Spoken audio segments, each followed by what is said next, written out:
Hello everyone, स्वागत है आप सबका आज के इस नए लेक्चर में। और आज बच्चों हम कुछ पहले तो क्वेश्चंस की प्रैक्टिस करने वाले हैं, जितना हमने कल रिलेशंस एंड फंक्शंस जो पढ़ा था उसके ऊपर, और उसके आगे फिर हम जो बचे हुए कुछ क्लासिफिकेशन ऑफ फंक्शंस के और पोर्शन है वो करेंगे। ठीक है, तो हम बहुत ही जल्दी अपना लेक्चर स्टार्ट करते हैं बिना कोई भी टाइम वेस्ट किए हुए। तो बेटा कुछ बहुत ही आसान से सवाल हमारे सामने सबसे पहले लिखे हुए हैं डोमेन और रेंज के ऊपर। तो देखिए पहला जो सवाल है, पहले सवाल में लिखा है कि हमें डोमेन और रेंज बताना है y = e⁻1/x का। अब आप सबको बच्चों डोमेन का कंसेप्ट बहुत सिंपल सा पता है कि डोमेन क्या होता है। डोमेन x की वो सारी वैल्यूज होती हैं जो हम रख सकते हैं। डोमेन x की वो सारी वैल्यूज होती हैं जो हम रख सकते हैं। तो अगर हम देखेंगे यहाँ पर डोमेन की अगर हम बात करेंगे तो आप यहाँ पे बेटा देख सकते हैं कि x को आप 0 नहीं रख सकते। x को आप 0 नहीं रख सकते क्योंकि ये 1/x नॉट डिफाइंड हो जाएगा। ठीक है, तो x को हम 0 तो रख नहीं सकते। तो डोमेन इसकी आ जाएगी ऑल रियल नंबर्स -0। डोमेन इसकी आ जाएगी ऑल रियल नंबर्स -0। अब आप बेटा अगर मैं इसमें रेंज की बात करूं, अगर मैं इसके रेंज की बात करूं तो रेंज में आप इसमें सोच के देखिए कि e⁻ वाला फंक्शन है, एक एक्सपोनेंशियल फंक्शन है। एक एक्सपोनेंशियल फंक्शन जनरली जो होता है, मैंने आपको लास्ट लेक्चर में बताया था, एक एक्सपोनेंशियल फंक्शन हर जगह डिफाइंड होता है, -∞ से +∞ हर जगह डिफाइंड होता है। और ये एक्सपोनेंशियल फंक्शन की रेंज होती है 0 से ∞। ये एक्सपोनेंशियल फंक्शन की रेंज होती है 0 से ∞। अच्छा, ये 0 से ∞ कब आता था? ये 0 से ∞ आता था जब मेरी डोमेन में सब कुछ प्रेजेंट होता था। अब आप सोच के देखो कि इस वक्त क्या मेरे पास डोमेन में 0 प्रेजेंट है? क्या 0 प्रेजेंट नहीं है? मतलब अगर मेरे पास 0 प्रेजेंट नहीं है तो ये वाला एलिमेंट मेरे पास खाली हो जाएगा। दोबारा बोल रहा हूँ, ध्यान से सुनो, मेरे पास डोमेन में इस वक्त 0 प्रेजेंट नहीं है। जब मेरे पास पूरी की पूरी डोमेन अवेलेबल होती थी तो मेरा रेंज 0 से ∞ आता था एक्सपोनेंशियल फंक्शन में। लेकिन इस वक्त क्या मेरे पास डोमेन में 0 अवेलेबल है? क्या नहीं है। तो क्योंकि मेरे पास बेटा 0 अवेलेबल नहीं है, इस वजह से इसके इस ग्राफ में से ये वाला पॉइंट मेरे को हटाना पड़ेगा। ये वाला पॉइंट मेरे को हटाना पड़ेगा। इसको आप ऐसा भी सोच सकते हो कि क्या 1/x कभी भी 0 हो सकता है? क्या 1/x तो कभी भी 0 नहीं हो सकता, क्योंकि x इंफिनिटी की तरफ जाएगा। x कभी इनफाइनाइट नहीं हो सकता। x इंफिनिटी की तरफ जाएगा तब 1/x 0 की तरफ जाएगा, और जब ये 1/x 0 की तरफ जाएगा तब e⁻1/x किसकी तरफ आएगा? 1 की तरफ आएगा, लेकिन कभी भी 1 हो नहीं पाएगा। ठीक है, तो इसका रेंज हमारे हिसाब से आ जाना चाहिए बेटा 0 से 1 यूनियन 1 से ∞। ठीक है, ये इसका रेंज आ जाएगा और इसका डोमेन है ऑल रियल नंबर्स एक्सेप्ट 0। अब अगला सवाल आप देखिए, अगले सवाल में लिखा है e⁻sin x। अब यहाँ पर आपको पता है बेटा, अगर हम डोमेन की बात कर रहे हैं तो sin x में तो आप कुछ भी रख सकते हो, कोई दिक्कत की बात नहीं है। x तो सारे के सारे रियल नंबर्स होंगे। लेकिन अगर हम रेंज की बात करें, अगर हम इसके रेंज की बात करें तो रेंज में हमें थोड़ा सा ध्यान देना पड़ेगा। किस तरीके से? रेंज में हमें बेटा इसमें ये ध्यान देने की जरूरत है कि sin x का रेंज क्या होता है। sin x का रेंज होता है -1 से 1। मतलब ये e⁻ में क्या लिखा हुआ है? -1 से 1 लिखा हुआ है। sin x का जो रेंज होता है वो -1 से 1 होता है। मतलब e के पावर में क्या लिखा है? -1 से 1 लिखा है। मतलब ये जो एक्सपोनेंशियल वाला ग्राफ है वो सिर्फ इधर -1 से 1 ही जाएगा। मतलब एक वो फिक्स उसमें है। तो इसका रेंज क्या आ जाएगा? e⁻−1 से e⁻1। सिर्फ यही इसका रेंज आएगा, क्योंकि मेरे पास डोमेन फिक्स हो गया। मेरे पास क्योंकि डोमेन फिक्स हो गया इसलिए मेरे पास रेंज सिर्फ और सिर्फ e⁻−1 से e⁻1 आएगा। आप ऐसा सोच सकते हैं कि अगर यहाँ sin x ना होके y लिखा होता, अगर यहाँ पर sin x मान लीजिए ना लिखा होके y लिखा होता, तो आप इसके ग्राफ में क्या बोलते? आप इसके ग्राफ में यही बोलते ना कि मतलब ये 0 से ∞ तक मेरा आंसर हो सकता था। लेकिन अगर मैंने y को कंस्ट्रिक्ट कर दिया -1 से 1 में, अगर मैंने आपको बोल दिया कि आप इसको, ये जो e के पावर में लिखा है, आप उसको -1 से 1 के बीच में ही डालोगे, जो भी डालोगे, तो ऑटोमेटिकली ये हिस्सा मेरे पास फिक्स हो जाएगा। तो ये जो फिक्स हिस्सा हुआ ये कहां से कहां आएगा? e⁻−1 से e तक। अब अगर हम बात करें बच्चों e⁻√x की, तो इसका आप डोमेन देखिए। डोमेन यहाँ पर x के अंदर, क्योंकि x के ऊपर अंडर रूट लगा हुआ है, तो x should be greater than और इक्वल टू 0 आएगा। या इसको हम डोमेन में बोल सकते हैं क्लोज ब्रैकेट 0 से ओपन ब्रैकेट ∞। ठीक है, और अगर हम इसके रेंज की बात करें, तो अब आप यहां से देखिए, अगर मैं e के पावर में सिर्फ 0 से इंफिनिटी डाल सकता हूं, तक डाल सकता हूं, तो मेरे पास जो रेंज आना चाहिए, सिर्फ 0 से अगर मैं इंफिनिटी डाल सकता हूं, तो रेंज मेरे पास आना चाहिए बेटा 1 से इंफिनिटी, क्लोज ब्रैकेट 1 से इंफिनिटी। अगला सवाल है e raise to the power 3 sin x plus 4 cos x। Again आप जानते ही हैं, आपने ट्रिग्नोमेट्री का कांसेप्ट में पढ़ा है कि 3 sin x plus 4 cos x जो होता है, 3 sin x plus 4 cos x जो होता है, हमने ट्रिग्नोमेट्री फेज 1 क्लास 11th में ये बात पढ़ी है कि this lies between -5 and 5। a sin x plus b cos x या a sin theta plus b cos theta minus root over a square plus b square से plus root over a square plus b square के बीच में very करता है। तो यहां से हमारे पास देखिए इसका डोमेन तो क्या आ जाएगा, सारे के सारे रियल नंबर्स, लेकिन इसका जब हम रेंज देखेंगे तो इसका रेंज आ जाएगा बच्चों e raise to the power -5 से e raise to the power 5 तक। एंड लास्टली हमारे पास है ln sin x। इसमें बच्चों को डाउट हो सकता है थोड़ा सा, तो ln sin x के लिए देखिए हमको दो तीन चीजें समझनी पड़ेंगी, क्योंकि ये लोगैरिथम के आगे लिखा हुआ है sin x, तो सबसे पहले तो डोमेन निकालने के लिए sin x आपको पॉजिटिव चाहिए, जीरो भी नहीं चलेगा, sin x आपको पॉजिटिव चाहिए। अब अगर बेटा मैं sin x का आपको ग्राफ देख के बताऊं, तो इस sin x के ग्राफ में आप इस बात को जानते हैं कि ये sin x जो है ये पॉजिटिव कहां पर है, ये पॉजिटिव है पहले दो क्वाड्रेंट में, 0 से लेकर पाई तक, 0 से लेकर पाई तक ये पॉजिटिव है। तो अगर sin x मेरा पॉजिटिव है 0 से पाई में, और अगर मुझे एक जनरल इक्वेशन निकालना हो, क्योंकि इसके आगे मैं जैसे जैसे जाते जाऊंगा तो मैं इसमें 2n पाई ऐड कर सकता हूं, आपने पढ़ा ही है ट्रिग्नोमेट्री की इक्वेशंस में। तो अगर हम इसमें जनरल इसको लिखें तो ये आ जाएगा 2n पाई से 2n + 1 पाई तक। इतने में ये हमेशा पॉजिटिव होगा where n belongs to integers, ठीक है। और अगर अब हम इसके रेंज की बात करें, तो इसके रेंज में आपको क्या चीज समझनी जरूरी है कि देखिए लॉग का जो बेटा ग्राफ होता है, बेस e है, बेस क्योंकि 1 से बड़ा है तो लॉग का ग्राफ ऐसा होता है। अब इस तरीके के लॉग के ग्राफ में आपको ये बात पता है कि ये ग्राफ -∞ से इंफिनिटी तक होता है, ये ग्राफ -∞ से इंफिनिटी तक होता है। अगर मैं sin x पॉजिटिव बोल रहा हूं, तो sin x पॉजिटिव बोल रहा हूं, तो डोमेन तो आ चुका है, अब sin x का मुझे रेंज बताइए। तो sin x का रेंज क्या होता है, sin x कहां से कहां तक जा सकता है मैक्सिमम।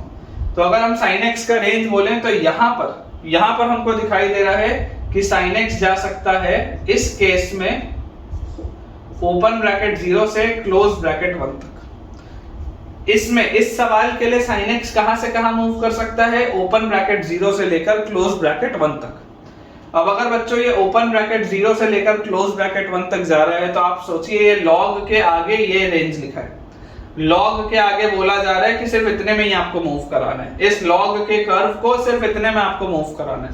तो अगर आप 0 से इसको मूव कराना चालू करते हो केवल 1 तक, तो 0 से केवल 1 तक इसका मूवमेंट कैसा होगा, 0 पे ये -∞ पर है, और 1 पहुंचते पहुंचते जब x की है अंदर वाला आर्गुमेंट जो है, अगर ये आर्गुमेंट 1 की तरफ जाएगा तो मेरा लॉग का कर्व 0 की तरफ जाएगा। तो इसका रेंज मेरे पास आ जाएगा -∞ ओपन से लेकर 0 क्लोज तक। अच्छा सवाल है, जरूर आप इसको एक बार खुद से ट्राई करिएगा, और इन पांचों सवाल में अगर आपको कोई भी डाउट हो आप बेझिझक कमेंट्स में नीचे पूछ सकते हैं। अगला सवाल बच्चों हमारे सामने लिखा हुआ है कि आपको डोमेन और रेंज बताना है y = mod of x - 1 plus mod of x - 2 plus mod of x - 3 का। अब इसमें अगर आप बेटा ध्यान से समझेंगे तो आपको ये वाली बात इसमें क्लियरली दिखाई देगी कि 3 मॉड्यूलस फंक्शन, और मॉड्यूलस फंक्शन को सॉल्व करने का आपको तरीका भी पता है कि हमें सबसे पहले क्रिटिकल पॉइंट्स को प्लॉट करना होता है। क्रिटिकल पॉइंट्स होते हैं 1, 2 और 3, जहां पर आपका मॉड्यूलस ओपन अप होगा।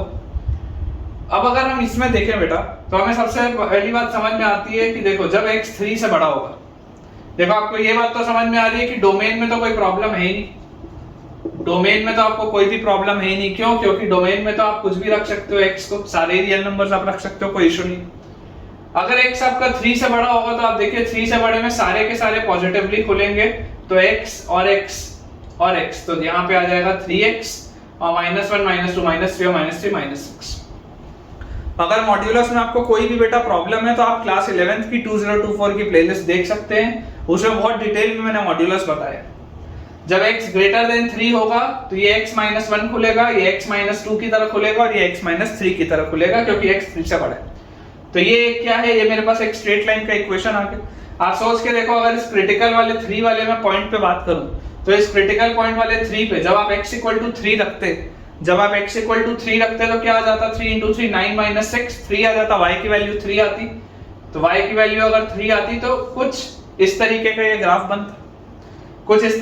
ग्राफ बनता, आप ऐसे सोच लो कि अगर मैं यहाँ पर आपको बोल देता कि ये y एक्सिस है, ये x एक्सिस है, तो यहाँ पर कुछ इस तरीके से आ जाता आपके पास x इक्वल टू 3 पे मेरा जो ग्राफ है, y इक्वल टू 3 पे आ रहा है और इसका स्लोप 3 है, तो मैंने इस तरीके से एक लाइन बना दी।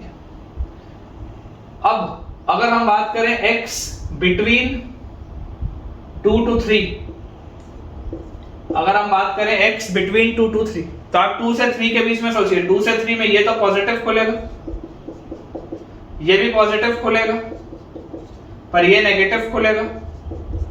तो 1 प्लस एक्स और 1 माइनस एक्स तो कट गया। y की वैल्यू बताओ क्या आ जाएगी, x और -1 -2 -3 और +3, y इक्वल टू x आ जाएगा। और y इक्वल टू x अगर आ जाएगा तो आप सोच के देखो, अगर आप x इक्वल टू, अगर आप यहाँ पर बाउंड्री पॉइंट देखो, बाउंड्री पॉइंट अगर आप 3 रख रहे थे तो y भी 3 आ रहा है, और अगर आप x की जगह 2 रखते, तो y इक्वल टू 2 आता। तो ये कुछ इस तरीके का इसका ग्राफ होता है। आप चाहेंगे तो डेस्मॉस में आप बना के देख सकते हैं, कोई इशू की बात नहीं। तो ये आपके पास आ जाता इस तरीके का ग्राफ। डिटेल में अगर आप चाहें तो हम आपको बता सकते हैं, लेकिन अगर आपका मॉड्यूलस थोड़ा भी कमजोर है तो आप प्रेफरेबली क्लास 11th की पहले सीरीज देखिए, उससे आपको ज्यादा बेटर समझ में आएगा। तो ये हमारे पास आ गया y इक्वल टू x के लिए। अब इसके बाद अगर हम अगला पॉइंट देखें, अगर हम x को मान लीजिए रखते हैं 1 और 2 के बीच में, तो 1 और 2 के बीच में रखोगे तो पहला वाला पॉजिटिवली खुलेगा, बाकी वाले दोनों के दोनों नेगेटिव खुलेंगे। तो देखो 1 x और 1 माइनस एक्स कर गया, y की वैल्यू आ जाएगी -x और 3 और 2 5 -1 4 -x + 4। आप देख सकते हैं अभी तक जो दोनों के स्लोप थे, अभी तक दोनों लाइंस के स्लोप पॉजिटिव आ रहे थे, तो अपन ने ऐसे बनाया था। अब जो क्या आ गया, अब आपके पास स्लोप आ गया नेगेटिव, स्लोप नेगेटिव आ गया तो ये कुछ इस तरीके का होगा, स्लोप नेगेटिव आ गया तो कुछ इस तरीके का आएगा ये, ठीक है। और आप यहाँ पर देख ही सकते हैं, देखिए जब आप x की जगह 2 रखेंगे तो x की जगह 2 रखते ही आपको बताओ कितना मिल रहा है बेटा, 2 रखते ही -2 और -4 -6 मिल रहा है। और अगर आप x की जगह 1 रखोगे तो -1 और -4 -5 मिलेगा। पॉइंट ऐसा है बेटा, आप देखो, आप ये बात समझने की कोशिश करो कि हम इसमें एक तरीके से इसको भी, एक सेकेंड, यहाँ +4 आएगा। देखो जब ऐसी आप जैसे ही आप बेटा x की जगह 2 रखोगे तो 2 रखते ही क्या आ जा रहा है, -2 + 4, ये वही आ जा रहा है, 2 की वैल्यू आ जा रही है। यहाँ पर भी 2 आ जा रहा था। देखो आप यहाँ वाले में, इस वाले में एट x इक्वल टू जब 3 करते तो x इक्वल टू 3 में y 3 आ रहा था, और एट x इक्वल टू जब आप 2 करते तो y क्या आ रहा था, 2 आ रहा था। यहाँ पर आप देखो एट x इक्वल टू 3 आपके पास y कितना आ जाएगा, 3 आ जाएगा। देख लो y 3 आ रहा है दोनों में, x इक्वल टू 3 में, x इक्वल टू 2 में y 2 आ रहा है। यहाँ पर भी आप देखो बाउंड्री पॉइंट पे अगर आप एट x इक्वल टू अगर 2 रखोगे तो -2 + 4 y 2 आ जाएगा, और एट x इक्वल टू 1 अगर आप रखोगे तो 1 रखते ही यहाँ पे y की वैल्यू क्या आ जाएगी, दोबारा 3 आ जाएगी। इसलिए मैंने ऐसा बनाया है ग्राफ, ये दोबारा 3 आ रहा है 1 पे, और यहाँ पे यहाँ पे x इक्वल टू 2 पे क्या आ जा रहा है, y की वैल्यू 2 आ जा रही है। और लास्टली अगर मैं बोलूं कि अगर 1 से भी छोटा होगा, अगर 1 से भी छोटा होगा तो 1 से छोटे में तीनों ही नेगेटिव खुलेंगे, तो ये आ जाएगा y equal to -x -x -x -3x और +1 +2 +3 और +3 +6। और अगर ये आएगा तो आप अब देखो एट x इक्वल टू 1 अगर आप देखोगे तो x इक्वल टू 1 रखते ही वही y 3 ही आ रहा है वापस से जो इधर आ रहा था। तो ये इस तरीके के मेरे पास बेटा बन गए बाउंड्री पॉइंट्स, और ये इस तरीके का इसका कुछ ग्राफ बन गया अलग अलग। अब आपको ये ग्राफ देख के बहुत आसानी से बात क्या समझ में आ रही है कि इसकी मिनिमम वैल्यू, क्योंकि ये एक कंटीन्यूअस फंक्शन, ये पूरा का पूरा बेटा जो मॉड्यूलस है ये कहीं पर भी डिसकंटीन्यूअस नहीं हुआ है। आप देख लीजिए पूरा कंटिन्यूअली चल रहा है, ठीक है। तो क्योंकि ये पूरा का पूरा चल रहा है, हर जगह ये डिफाइंड है, इसका मतलब क्या है, इसका मतलब ये है कि इसका रेंज जो होगा बेटा, इसका रेंज क्या आएगा, मिनिमम वैल्यू से लेकर मैक्सिमम वैल्यू तक। इसका रेंज आ जाएगा मिनिमम वैल्यू से लेकर मैक्सिमम वैल्यू तक, जहां तक भी ये जाता है। तो मिनिमम वैल्यू क्या मुझे मिल रही है, मिनिमम वैल्यू मिल रही है x इक्वल टू 2 पे, x इक्वल टू 2 पे y क्या है 2 है, तो मिनिमम वैल्यू तो आ गई इसकी 2। और मैक्सिमम वैल्यू ये कहां तक जा रहा है, अगर आप x इनफाइनाइट तक ले जाओगे तो ये इनफाइनाइट तक चला जाएगा, तो इसका रेंज आ जाएगा क्लोज ब्रैकेट 2 से इंफिनिटी। आपको बेटा मैं मॉड्यूलस के बारे में एक नोट लिखा दूं, एक प्रॉपर्टी दिखा दूं, हो सकता है आपने क्लास 11 में पढ़ी भी हो, अगर ना पढ़ी हो तो आप देख लीजिए। अगर मान लीजिए mod of x plus mod of y का value mod of x plus y है, अगर mod of x plus mod of y का value mod of x plus y है, तो xy जो होता है वो ग्रेटर देन इक्वल टू 0 होता है। आप चाहें तो इसका प्रूफ भी देख सकते हैं, आप स्क्वायर अगर करेंगे तो आपके पास आ जाएगा x square plus y square plus 2 mod x mod y is equal to, यहां पर भी जब आप स्क्वायर करेंगे तो आ जाएगा x square plus y square plus 2x square.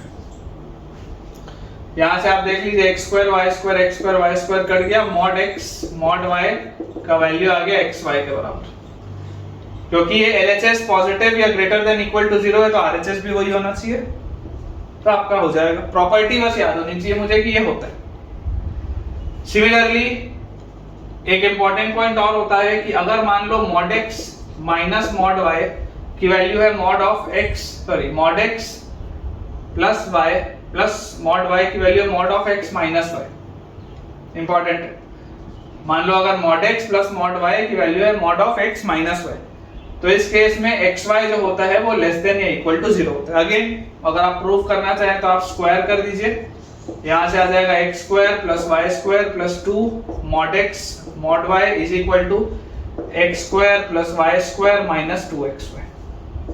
x square y square कटेगा, 2 से 2 कटेगा, तो यहां से आ जाएगा mod x mod y is equal to minus x। और अगर ये चीज आ रही है इसका मतलब LHS आपका क्या है, LHS आपका पॉजिटिव है तो RHS को पॉजिटिव होना पड़ेगा, मतलब xy must be less than और इक्वल टू 0। तो ये दो बस प्रॉपर्टीज हमें याद होनी चाहिए, और इस प्रॉपर्टीज का कैसे इस्तेमाल अभी करते हैं अभी मैं आपको एक सवाल में दिखाता हूँ। हमारे सामने बेटा एक सवाल लिखा हुआ है जिसमें हम पिछली वाली ही प्रॉपर्टीज का इस्तेमाल करेंगे। देखिए आपके पास लिखा find the set of integral values, x की वैसी वैल्यूज जो इंटीजर है, integral values of x satisfying this relation। अब कई सारे बच्चे इसको अप्रोच कैसे करेंगे बेटा, कई सारे बच्चे इसको अप्रोच करेंगे कि आप जैसे जनरली ये सिखाया जाता है छोटे बच्चों में कि जब आप पहली बार मॉड्यूलस पढ़ते हैं तो बोला जाता है केस वेस बना के बढ़िया से सॉल्व करना चाहिए ताकि एक अंडरस्टैंडिंग बेटर हो। लेकिन अब क्योंकि हम क्लास 12th में हैं तो हम थोड़ा सा एडवांस लेवल में इसको सोच सकते हैं। अगर मैं इसमें प्रॉपर्टी का इस्तेमाल करना चाहूँ तो आप मुझे सोच के बताओ कि क्या इस सवाल को मैं ऐसा लिख सकता हूं, क्या mod of x square minus 9 plus mod of x square minus 4 is equal to, ये जो 5 है इसको अगर मैं लिख लूं mod of x square minus 4 minus x square minus 9। सोच के देखो, अगर मान लो मैंने ऐसा लिख लिया, ये जो पूरी की पूरी चीज है देखो x square minus x square कटेगा, माइनस 4 प्लस 9 5 आएगा, और मॉड 5 होता है, सेम लिखा मैंने। लेकिन मैंने इसको कैसा जनरेट कर लिया, मैंने इसको जनरेट कर लिया mod a plus mod b is equal to mod a minus b। मैंने उस फॉर्मेट में इसको जनरेट कर लिया जहां पर ये वाला पॉइंट a है, ये वाला पॉइंट b है, और ये लिखा हुआ है जो a माइनस b। और अगर ये चीज मेरे पास आ गई तो अभी मैंने प्रॉपर्टी में पढ़ा है कि इसका मतलब क्या होता है, ab must be less than और इक्वल टू 0।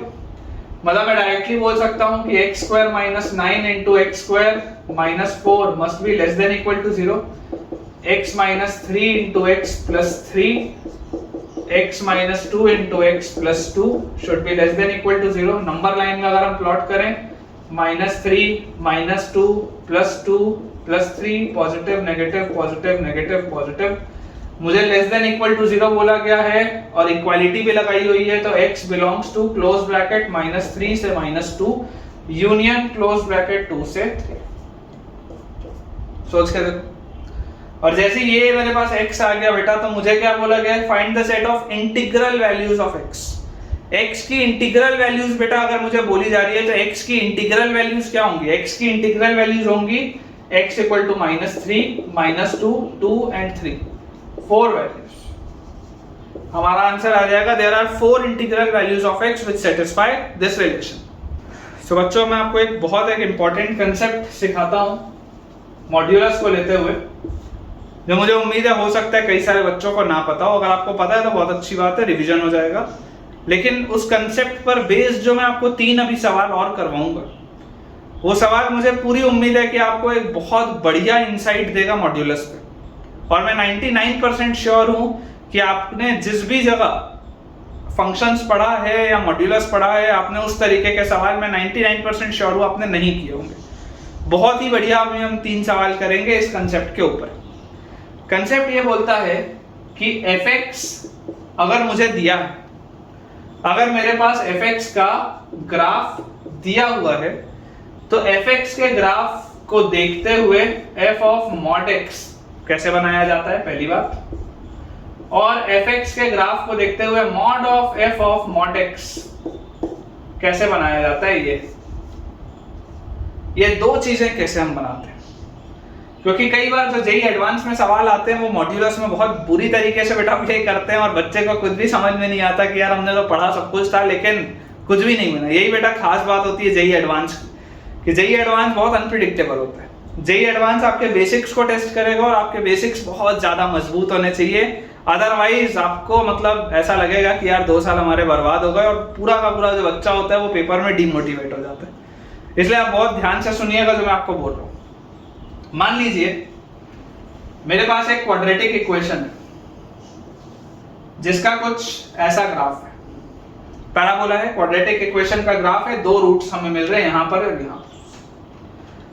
अगर मान लो बेटा मुझे ये बोला जा रहा है कि ये ग्राफ है fx का, ये वाला जो ग्राफ है वो किसका है, fx का, और अगर आपको बोला जा रहा है कि आप मुझे f ऑफ mod x का ग्राफ बनाकर बताइए, f ऑफ mod x का अगर मैं आपको बोलता हूं मुझे आप ग्राफ बनाकर बताइए, तो f ऑफ mod x का ग्राफ कैसा होगा। f ऑफ mod x में आप सोच के देखो, अगर x पॉजिटिव हुआ तो ये fx का ग्राफ बनना चाहिए, अगर x पॉजिटिव होगा तो fx का ग्राफ बनना चाहिए, अगर x 0 हुआ तो f ऑफ 0 मिलना चाहिए, और अगर x नेगेटिव हुआ तो f ऑफ माइनस x का ग्राफ मिलना चाहिए। अगर x नेगेटिव हुआ तो f ऑफ माइनस x का बेटा हमको ग्राफ यहां पर मिलना चाहिए। अगर मैं उस लॉजिक से इसको समझने की बेटा कोशिश करूं तो आप यहां पर सोच के देखो, जब x पॉजिटिव होगा, जब x पॉजिटिव होगा, ध्यान से देखो, जब आपका x पॉजिटिव होगा तो x के पॉजिटिव होने पर f ऑफ mod x का ग्राफ कैसा दिख रहा है, fx के जैसा ही दिख रहा है। मतलब अगर बेटा मुझे f ऑफ mod x का ग्राफ बनाना है तो ये वाला हिस्सा तो ऐसे का ऐसे ही दिखेगा, जैसा ये देखो ये दिख रहा है, ये तो ऐसे का ऐसे ही दिखेगा।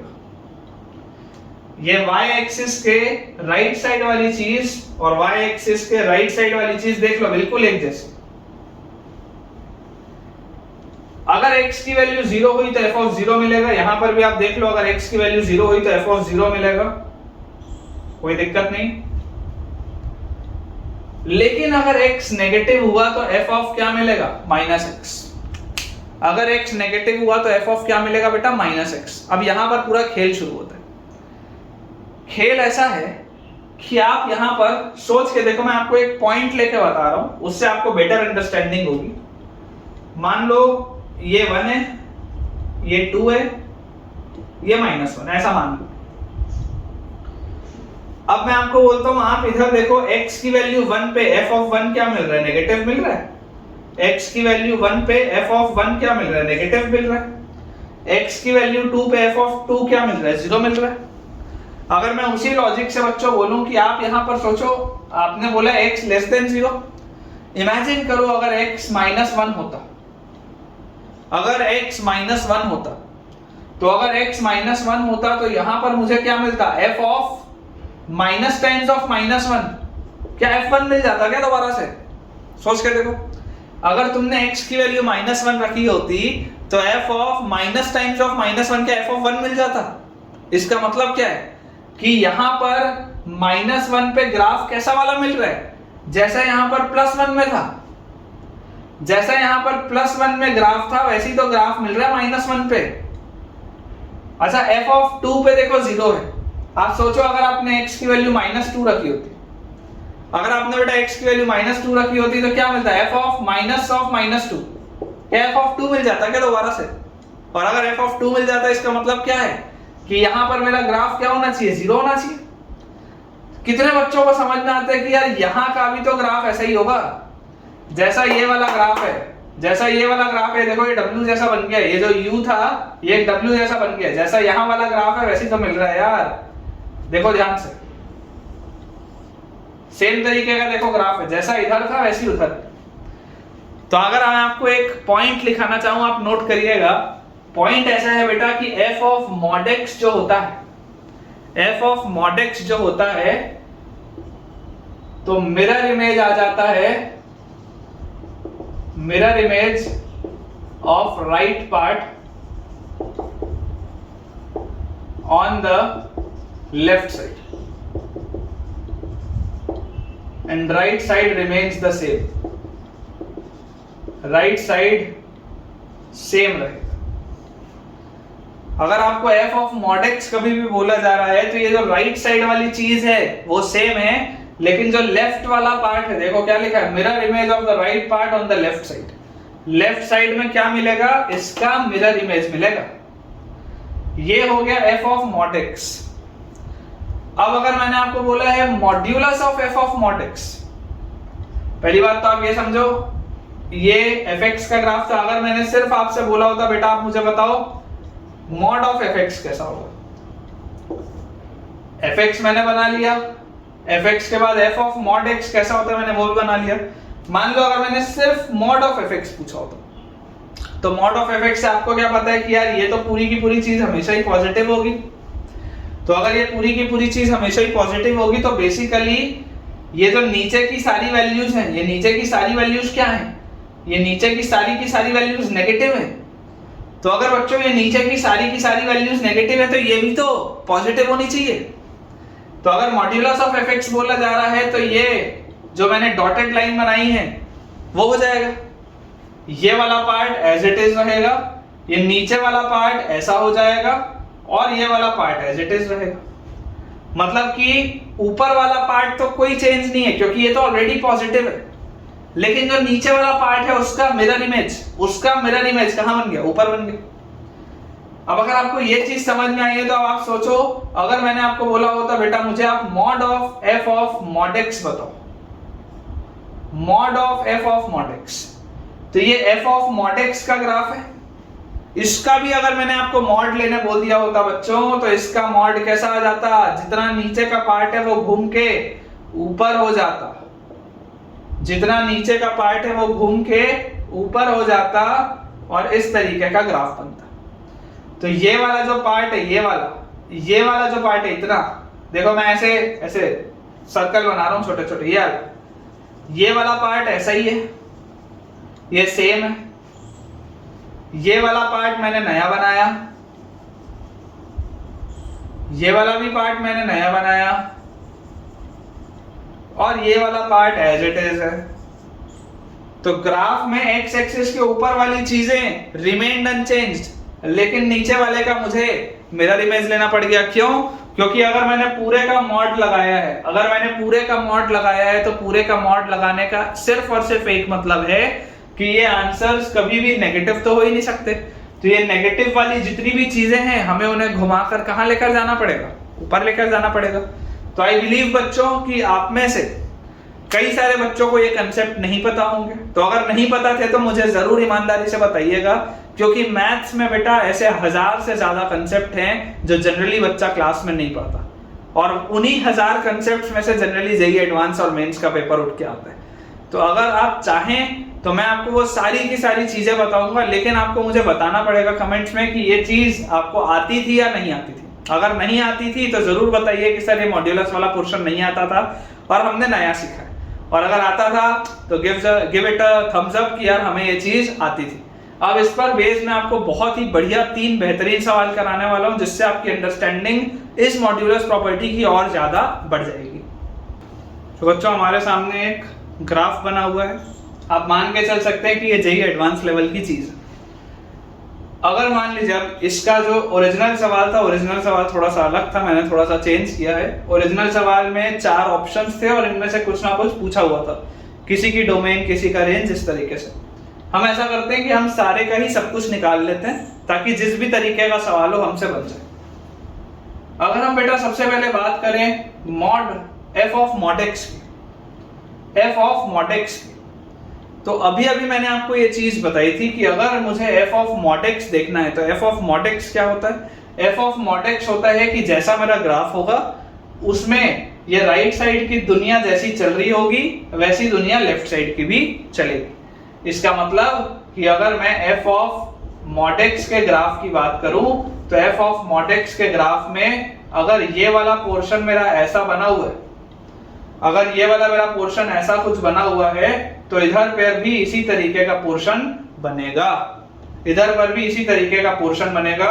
तो अगर ये 1 से स्टार्ट हो रहा है तो ये 1 से ही रहेगा, अगर यहाँ पर 1 है तो यहाँ पर 1 ही रहेगा, यहाँ पर अगर 2 है तो ये 2 रहेगा, ये अगर -1 तक गया है तो -1 तक रहेगा, और सेम जैसा ये ग्राफ था वैसे ही इधर बनेगा। तो वैसे ही अगर इधर बनेगा तो देख लीजिए आप, ये -1, ये -2 और ये भी -1 तक ही है, ठीक है। तो अगर मुझे एफ ऑफ मॉड एक्स का आप देखो डोमेन बोलना, डोमेन, तो इसका डोमेन कहां से आएगा? क्लोज ब्रैकेट -2 से क्लोज ब्रैकेट 2 तक। अगर मुझे इसका रेंज बोलना हो, रेंज, तो इसका रेंज क्या आएगा? -1 से 1 तक, -1 से 1 तक, ठीक है। तो ये तो हो गया एफ ऑफ मॉड एक्स। अब है F of minus mod x. अब देखो मैंने आपको एफ ऑफ मॉड एक्स बताया लेकिन सवाल में F of minus mod x. कोई भी नॉर्मल बच्चा होगा तो वो बोलेगा कि सर मॉड एक्स में राइट साइड वाला सेम रहता था, माइनस मॉड एक्स में लेफ्ट साइड वाला सेम रहेगा। बिल्कुल सही बात है, कोई दिक्कत नहीं। देखो आप अगर इसको ओपन करोगे, मान लो अगर x पॉजिटिव है, अगर x पॉजिटिव है तो क्या खुलेगा? एफ ऑफ माइनस एक्स खुलेगा।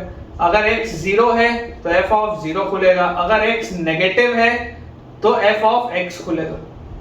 मतलब कि ग्राफ जब नेगेटिव है, जब x नेगेटिव है तो ग्राफ कैसा है? fx जैसा ही है।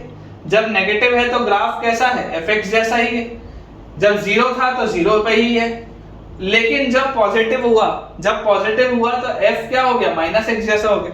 तो आप सोच के देखो, जब आप x की जगह 1 रखोगे, तो जब आप बेटा x की जगह 1 रखोगे तो मिलेगा क्या? f ऑफ -1, f ऑफ -1 मिलेगा। मतलब x की जगह 1 रखने पे वही चीज मिल रही है जो इधर। तो जो आप सोच रहे हैं बिल्कुल सही है। मॉड एक्स में जब आप एफ मॉड एक्स बनाते हैं, एफ मॉड एक्स का ग्राफ में ये राइट साइड वाली चीज सेम रहती है और इसका मिरर इमेज लेफ्ट में बनता है। लेकिन अगर आप माइनस मॉड एक्स देखेंगे तो माइनस मॉड एक्स में ये लेफ्ट वाली चीज सेम रहेगी और उसका मिरर इमेज राइट में बनेगा। तो अगर हम इसके ग्राफ की बात करें F of minus mod x, F of minus mod x की, तो आप समझने की कोशिश करें कि यहां पर देखिए ये वाला कैसा था मेरा ग्राफ, ये वाला ग्राफ ऐसा था कुछ, तो इधर का भी ग्राफ कैसा होगा?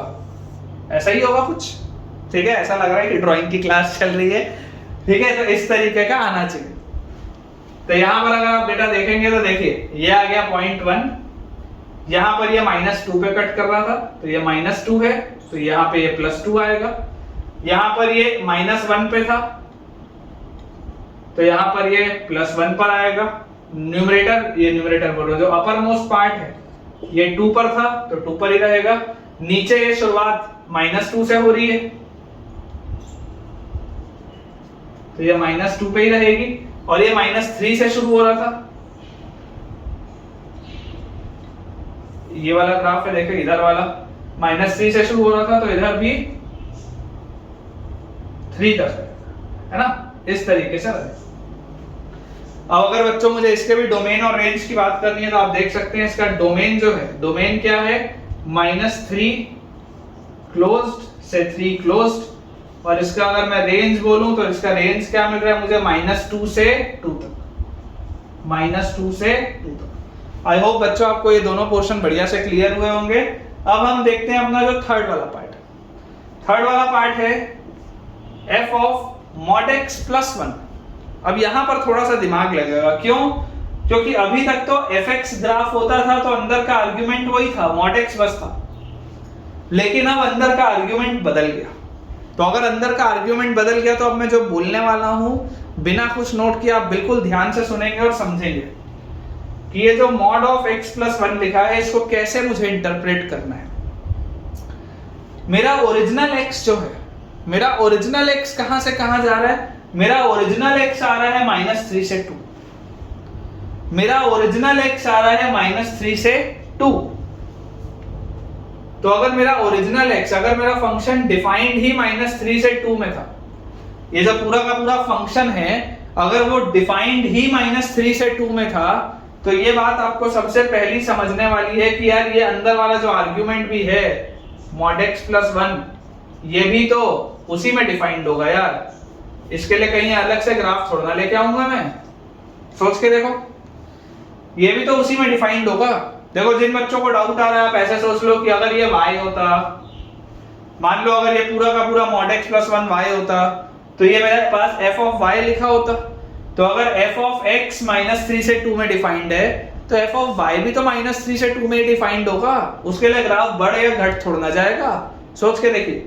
इसलिए मैं बोल सकता हूं कि ये जो mod x प्लस 1 है, अगर मेरा इधर पे x जो था आर्ग्यूमेंट अगर वो -3 से 2 में मूव कर रहा था तो ये mod x प्लस 1 वाला आर्ग्यूमेंट भी तो -3 से 2 में मूव करेगा और कुछ थोड़ा ना आ जाएगा। सॉल्व अगर करूंगा, देखो 1 सब्ट्रैक्ट करूंगा तो mod x less than 1 greater than equal to -4। अब आप सोचो कि यार mod x तो हमेशा ही 0 से बड़ा होता है या 0 के बराबर होता है, तो -4 से तो बड़ा ही होगा। तो can this be rewritten as mod x less than equal to 1 but greater than equal to 0? सोच के देखिए, क्या mod x कभी भी नेगेटिव हो सकता है? क्या नहीं हो सकता? तो यहाँ -4 लिखने का क्या फायदा है? कोई फायदा नहीं। तो mod x आ गया मेरे पास 0 से 1। अब अगर मेरे पास mod x आ गया 0 से 1 तो मेरा आर्ग्यूमेंट देखो क्या था? मेरा आर्ग्यूमेंट था यहाँ पर mod ऑफ x प्लस 1। तो अगर mod x 0 से 1 है तो बच्चों जरा सोच के मुझे बताइए mod ऑफ x प्लस 1 जो होगा क्या वो 1 से 2 के बीच में होगा? क्या मेरा mod ऑफ x प्लस 1 जो होगा वो 1 से 2 के बीच में होगा क्या? अगर मेरा mod x 0 से 1 है तो mod ऑफ x प्लस 1 क्या होगा? 1 से 2 के बीच में।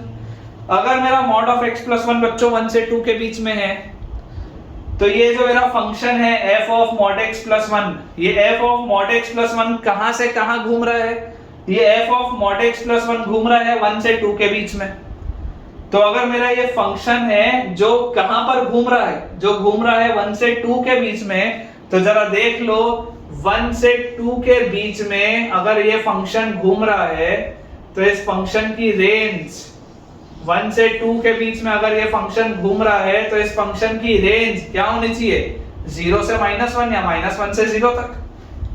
भाई इतने में ही तो तुम्हारा फंक्शन घूम रहा है, तो इतने में तुम्हारा ग्राफ कहां से कहां जा रहा है? -1 से 0 तक। तो ये वाले का डोमेन, ये वाले जो तीसरा पार्ट है इसका डोमेन ये रहा और इसका रेंज बच्चों आ जाएगा मेरे पास क्लोज ब्रैकेट -1 से क्लोज ब्रैकेट 0 तक। आई होप आपको ये सवाल बहुत पसंद आया होगा और आपने इसमें कई सारी न्यू चीजें सीखी होंगी। जरूर मुझे आप बताएंगे कि आपको ये पसंद आया या नहीं आया सवाल, क्योंकि इस तरीके के ढेरों सवाल हैं अपने पास और हम सब कुछ आपको कराएंगे प्रोवाइडेड आप हमें नेसेसरी फीडबैक देते रहें कि आपको ये लेक्चर्स कैसे लग रहे हैं और इस तरीके के सवाल आप और करना चाहते हैं या नहीं। तो बच्चों अगला सवाल हमारे सामने लिखा हुआ है, सेम कंसेप्ट का है, एक और ग्राफ है और आप देख सकते हैं कि ये जो fx का ग्राफ है, ये fx का ग्राफ बच्चों डिफाइंड है मेरे पास -1 से 0 तक, फिर 0 से 1, 1 से 2, 2 से 3, 3 से 4 तक। पूरा का पूरा -1 से 4 तक ये ग्राफ डिफाइंड है और इस fx का जो रेंज मुझे दिख रहा है, इस fx का जो बेटा मुझे रेंज दिख रहा है वो दिख रहा है -1 से लेकर 3 तक, -1 से लेकर 3 तक, हर जगह ये डिफाइंड है। और मुझसे पूछा जा रहा है कि आप मुझे डोमेन और रेंज बताइए f of -mod x plus 1 का, f of -mod x plus 1 का। तो अगर हम अपना लॉजिक समझे बच्चों तो देखिए सिर्फ अगर -mod x लिखा होता तो मैं लेफ्ट वाले का मिरर इमेज बना देता, सवाल हो जाता, लेकिन यहाँ लिखा है -mod x प्लस 1। तो अभी अभी जो मैंने आपको समझाया था कि मेरा f जो है फंक्शन, ये फंक्शन डिफाइंड कहां पर है? ये फंक्शन मेरा डिफाइंड है बेटा -1 से 4 में। फंक्शन f जो है वो डिफाइंड है -1 से 4 में, तो उस फंक्शन f का आर्ग्यूमेंट आप चाहे कुछ भी डाल लो, वो -1 से 4 में ही तो डिफाइंड होगा, उसके लिए नया फंक्शन थोड़ा बनेगा या नया डोमेन थोड़ा आएगा। तो हम पहला स्टेप तो वो बहुत आसानी से बोल सकते हैं कि -mod x+1 ये जो आर्ग्यूमेंट है इस फंक्शन f का 100% ये बच्चों जो आर्ग्यूमेंट होगा वो कहां से कहां वैरी कर रहा होगा, -1 से लेकर 4 तक।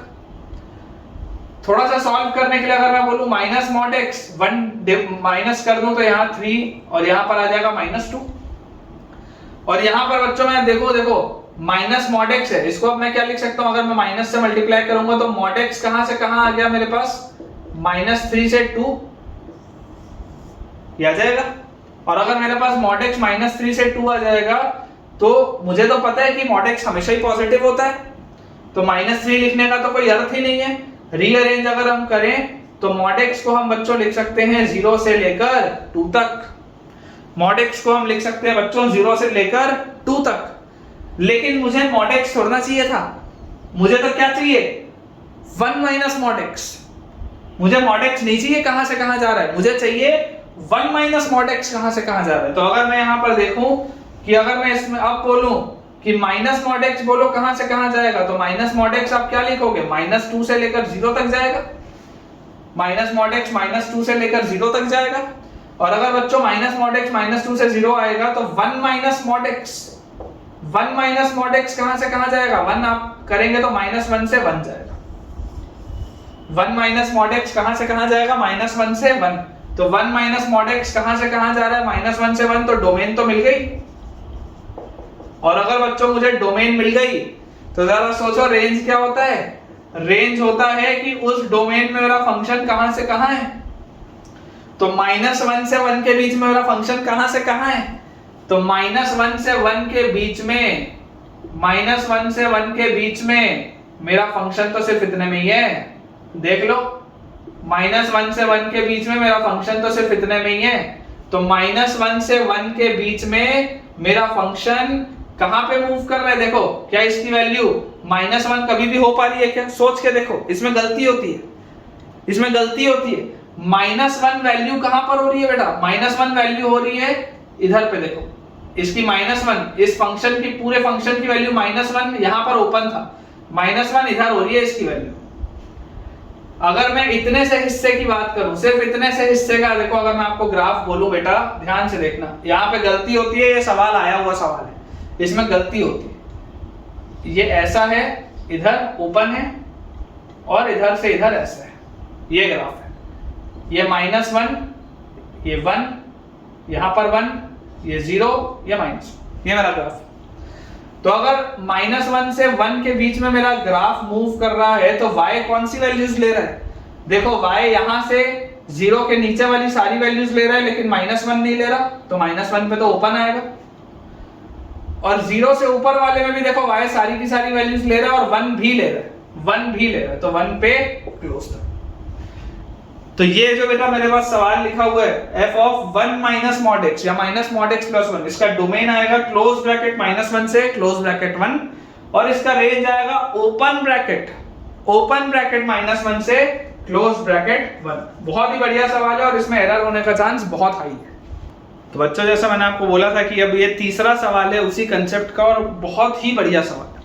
ऐसे तो ये सवाल क्वाड्रेटिक में कराया जाता है, लेकिन 11th के बच्चे की उतनी अंडरस्टैंडिंग नहीं होती, इसलिए क्वाड्रेटिक में जनरली इसको स्किप कर दिया जाता है, अदरवाइज सवाल क्वाड्रेटिक का है। अब अगर आप बहुत ध्यान से इसको समझने की कोशिश करेंगे तो देखिए इसमें मॉड्यूलस का वही चीज लिखा हुआ है जो मैंने आपको दिया है, अभी अभी हमने पढ़ा है। आपके लिए बोला जा रहा है f(x) एक फंक्शन है x² - 4x - 12, आपको दिखाई दे रहा है कि this is a quadratic function. अगर ये क्वाड्रेटिक फंक्शन है तो ये स्प्लिट होगा मिडिल टर्म में, तो इसको आप लिख सकते हैं x² - 6x + 2x - 12, and this can be written as x - 6 into x plus 6 into x plus 2। ये मेरा f(x) है जिसके दो रूट्स हैं, कहां पर, -2 पर और 6 पर। f(x) जो है उसके दो रूट्स हैं -2 पर और 6 पर। तो एक रूट आ गया बेटा मेरे पास -2 पे और दूसरा रूट बेटा आ गया मेरे पास 6 पे। ठीक है। अब मुझे बोला जा रहा है find the values of k for which mod of fx equal to k has 4 real solutions. सबसे पहली बात, अगर ये fx का ग्राफ है, अगर ये fx का ग्राफ है तो मॉड ऑफ fx का ग्राफ कैसा होगा? अभी अभी हमने देखा था ऐसा डॉटेड लाइन बनता है, अभी अभी हमने देखा था ऐसा डॉटेड लाइन बनता है। तो ये मॉड ऑफ fx का ग्राफ कैसा होगा? ये वाला पार्ट, फिर ये डॉटेड वाली लाइन वाला पार्ट, और फिर ये वाला पार्ट, यही होगा। और इसमें अगर मैं बोल देता हूं कि मैं इसको थोड़ा सा मिटा देता हूं, इसको हम मिटा देते हैं बेटा यहां से इस तरीके से, तो अब आपके पास ये हो गया मॉड ऑफ fx का ग्राफ। अब आपको बोला जा रहा है कि इस ग्राफ के आपको कितने सॉल्यूशन चाहिए? 4 रियल सॉल्यूशन चाहिए। आप जरा सोच के देखो, k अगर आपको बोला जा रहा है mod of fx equal to k, तो ये मॉड ऑफ fx का ग्राफ है, और अगर इक्वल टू k बोला जा रहा है तो आपने ये चीज ऑलरेडी पढ़ी हुई है क्लास 11th में कि अगर आपको बोला जाए, मान लो एक सवाल आपको मैं दूं कि y इक्वल टू fx के ग्राफ में और y इक्वल टू 2 में बताओ कितने solution, y equal to fx के ग्राफ में और y इक्वल टू 2 में बताओ कितना सॉल्यूशन है, तो आप क्या बोलते थे?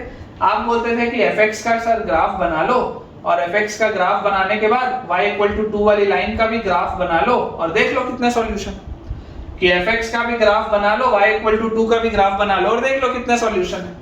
तो मैं उसी सेंस में बेटा, मैं उसी सेंस में आपको बोल रहा हूं कि अगर मान लो मेरे पास ये बोला जा रहा है कि मेरे पास इसके 4 सॉल्यूशन होने चाहिए इक्वल टू k, तो k की क्या वैल्यूज होनी चाहिए? तो आप जरा सोच के देखो कि अगर ये k वाली लाइन इधर होगी तब तो केवल 2 सॉल्यूशन मिलेंगे, अगर k वाली लाइन इधर ऊपर होगी तब भी केवल 2 सॉल्यूशन मिलेंगे, अगर k वाली लाइन इसको ऐसे टच करती हुई होगी तो कितने सॉल्यूशन मिलेंगे? केवल 3 सॉल्यूशन।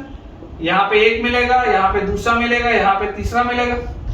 लेकिन अगर मुझे इसके 4 सॉल्यूशन चाहिए तो वो लाइन कुछ ऐसी होनी चाहिए, वो लाइन देख लो कुछ ऐसी होनी चाहिए जो इस ग्राफ को 4 बार काटे। 4 सॉल्यूशन चाहिए तो इस ग्राफ को कम से कम 4 बार वो काटे। तो इसका मतलब क्या होता है? इसका मतलब होता है कि k आपको क्या होना चाहिए? आप अगर यहां से सोचेंगे तो देखिए, ये जो आपके पास पॉइंट था जिसका मिरर इमेज ऊपर गया, ये जो आपके पास पॉइंट था जिसका मिरर इमेज ऊपर गया, ये वाले पॉइंट को हम क्या बोलते थे? -d/4a बोलते थे। जो वर्टेक्स आता था बेटा, y कोऑर्डिनेट वर्टेक्स का क्या आता था? -d/4a आता था। तो अगर हम -d/4a निकालेंगे तो क्या आ जाएगा? 4ac 4 into a into c minus b square by 4a, यही होगा। -d/4a वही होगा। अगर ये ax square plus bx plus c है तो -d/4a क्या आएगा? 4ac minus b square by 4a। तो यहां से आ जाएगा -48 - 16/4। -48 और -16 कितना होता है? -64/4 होता है, -16। अगर ये -16 इधर था तो इसका मिरर इमेज ये भी तो कहां पर बन रहा होगा? y इक्वल टू 16 पे बन रहा होगा। मतलब ये जो y इक्वल टू 16 वाली लाइन है, ये जो y इक्वल टू 16 वाली लाइन है, इसका इस fx के साथ कितना सॉल्यूशन है? 3 सॉल्यूशन है। एक इधर मिलेगा, एक इधर टच होगा और एक इधर मिलेगा। ये जो y इक्वल टू 0 वाली लाइन है, ये जो y इक्वल टू 0 वाली लाइन है, इसका fx के साथ कितना सॉल्यूशन मिलेगा? 2 मिलेगा। एक यहां पे मिल रहा है, एक यहां पर मिल रहा है। लेकिन अगर मुझे बोला जा रहा है 4 सॉल्यूशंस, तो 4 सॉल्यूशन कब मिलेंगे? जब k की वैल्यू 0 से बड़ी हो लेकिन 16 से छोटी हो, क्योंकि 0 से बड़े में इधर एंटर कर जाएगा और 16 से छोटे में इधर ही रहेगा। तो इतने पूरे हिस्से में k इक्वल टू 0 से बड़ा और 16 से छोटा, इतने पूरे हिस्से में ये सब आपको कितने सॉल्यूशन देंगे? 4 सॉल्यूशन देंगे। तो ये तो हो गया बेटा अपना पहला वाला कि अगर 4 सॉल्यूशन आपको चाहिए तो आपका आंसर आ जाएगा k belongs to open bracket 0 से 16। सिमिलरली बच्चों, अब अगर हम अगला वाला पार्ट देखें कि find the values of k for which mod of f of mod x equal to k has 6 real solutions. तो देखिए आपके पास बच्चों जो fx का ग्राफ था, कुछ ऐसा आपके पास ग्राफ था fx का। अब आपको अगर मैंने बोला कि आप f ऑफ mod x बनो, तो f ऑफ mod x में हमने अभी अभी पढ़ा था, क्या पढ़ा था कि राइट साइड वाला पार्ट सेम रहता है और लेफ्ट साइड वाला पार्ट उसका मिरर इमेज बन जाता है। राइट साइड वाला पार्ट सेम रहता है और लेफ्ट साइड वाला पार्ट उसका मिरर इमेज बन जाता है, ठीक है ना। तो अगर ये इसका बेटा मिरर इमेज बन जाता है, इसका मतलब हमारे पास बताओ क्या आ जाएगा कि ये हमारे पास आ गया किसका graph, f of mod x का। और अगर मुझे mod of f of mod x निकालना, अगर मुझे mod of f of mod x निकालना हो तो ये भी मिरर इमेज होके ऊपर चला जाएगा। mod of f of mod x में ये भी मिरर इमेज होके ऊपर चला जाएगा। तो मतलब ये वाला भी जो बेटा पोर्शन है, ये वाला भी पोर्शन कायदे से हट जाएगा। ये जो आपको अभी ग्राफ दिख रहा है, this is the graph of mod of f of mod x, this graph mod of f of mod x। तो अगर आपको बच्चों ये ग्राफ दिख रहा है तो आप देखिए ये y इक्वल टू 0 वाली लाइन इसको कितने सॉल्यूशन देगी, केवल 2 सॉल्यूशन। उसके बाद यहां पर आपको कितने सॉल्यूशन मिलेंगे, 4 सॉल्यूशन। इसके ऊपर कितने मिलेंगे, सिर्फ 2 सॉल्यूशन। ये इधर वाली जो लाइन होगी, इधर वाली लाइन, ये वाली जो लाइन है देखो, ये वाली लाइन, इस लाइन में कितने मिलेंगे, 1 2 3 4 5 सॉल्यूशन। सब अपने अपने में सवाल है, ये सारे इंडिविजुअल क्वेश्चंस हैं। कभी एक सॉल्यूशन पूछेगा, कभी 2 पूछेगा, कभी 3 पूछेगा, कभी 4 पूछेगा, हर अपने आप में सवाल है। तो ये वाला जो है ये 5 सॉल्यूशन। ये जो ऊपर वाला है जो यहां से ऐसे टच करते हुए जा रहा है, ये कितने सॉल्यूशन है, 1 2 3 4 सॉल्यूशन। लेकिन मुझसे कितना पूछा गया, 6 सॉल्यूशन। तो जरा सोच के देखो 6 सॉल्यूशन क्या इसके बीच में आ रहा है क्या। देखो यहां से अगर ये मैं एक डार्क लाइन बना रहा हूं, ये देख लो 1 2 3 4 5 6। तो ये जो 6 सॉल्यूशन मिल रहे हैं वो कहां से कहां के बीच में मिल रहे हैं, इधर से लेकर इधर के बीच में। ये जो कर्व इतना उठा है ना, सिर्फ इतने हिस्से में 6 सॉल्यूशन मिल रहे हैं। तो k की वैल्यूज क्या होनी चाहिए, k बिलोंग्स टू, देखिए ध्यान से, ये वाला जो पॉइंट था, यही वाला तो पॉइंट घूम के ऊपर गया था ना। ये जहां पर ये y एक्सिस को कट कर रहा है, यही वाला तो पॉइंट घूम के गया था। तो ये y एक्सिस को कट कहां पर करेगा, जहां पर x कोऑर्डिनेट 0 होगा। तो ये -12 पे कट कर रहा है। तो अगर ये -12 पे कट कर रहा है तो ये वाला पॉइंट +12 होना चाहिए। और ये जो ऊपर वाला पॉइंट है देखो, ये इसी का, तो यहाँ पर ये -16 आप ऑलरेडी निकाले थे पिछले वाले सवाल में, इसी का तो मिरर इमेज ऊपर गया था, तो ये +16 था। ये वाला भी y कोऑर्डिनेट +16 था। तो ये +16 वाले और +12 वाले के बीच में जो मूवमेंट है, वहीं पर तो आपको 6 सॉल्यूशन मिल रहे हैं। तो इसका आंसर आ जाएगा ओपन ब्रैकेट 12 से ओपन ब्रैकेट 16। तो बच्चों आज हमने ये 3 बेहतरीन सवाल किए हैं मॉड्यूलस के कंसेप्ट पे। और अगर आपको ये अच्छे से समझ में आए तो मैं दावे के साथ बोल सकता हूँ कि आपका मॉड्यूलस वाली चीज कवर हो चुकी है और काफी सारी चीजें आपको अब ग्राफ की समझ में आ चुकी होंगी। तो इसके साथ बच्चों हम आज का लेक्चर अपना एंड करते हैं। आई होप आपको आज का लेक्चर बहुत ज्यादा पसंद आया होगा। तो लाइक करना ना भूलें वीडियो को, और जरूर आप कमेंट में मुझे बताएंगे कि आज का लेक्चर, आज के ये सवाल आपको बढ़िया या लगे या नहीं लगे। Thank you.